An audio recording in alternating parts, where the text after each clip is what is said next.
Upaya terus dilakukan pedagang untuk tetap bertahan meningkatkan penjualan produknya saat pandemi COVID-19. Selain menyesuaikan dengan protokol kesehatan, inovasi produknya juga dilakukan, salah satunya yang dilakukan pedagang nasi goreng, yang menghadirkan nasi goreng merah. Reni Novianti, pedagang nasi goreng, hadirnya nasi goreng merah diakuinya untuk meningkatkan penjualan saat pandemi, karena di dalam nasi goreng merah terdapat banyak rempah yang mampu meningkatkan kesehatan tubuh. Nasi goreng merah di sini kita kasih nama nasi goreng merah rempah karena emang banyak kandungan rempah-rempah pilihan dan kita untuk masa pandemi sekarang ini saya rasa rempah-rempah sangat bermanfaat juga untuk kesehatan kita. Warna cerahnya membuat menggoda yang melihatnya. Berbeda dari nasi goreng umumnya, nasi goreng merah dicampur dengan berbagai rempah dalam bumbunya. Rempah yang digunakan seperti bawang merah dan putih, jahe, cengkeh, kayu manis, lalu kecap dan saus tomat.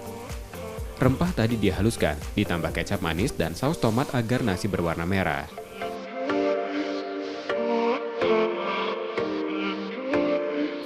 Tumis bumbu, masukkan nasi putih, aduk hingga rata.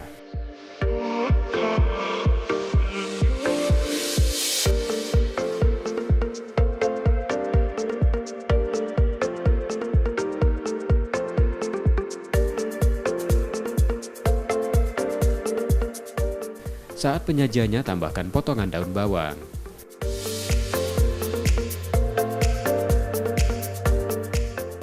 Rasa rempah yang dominan di nasi goreng ini membuatnya disukai. Ya, warnanya juga bagus dilihat. Yang pertama itu bumbunya itu terasa banget rempah-rempahnya. Dalam sehari, Reni pedagang nasi goreng merah di Palembang mampu menjual hingga 50 porsi yang dihargai 18.000 per porsinya.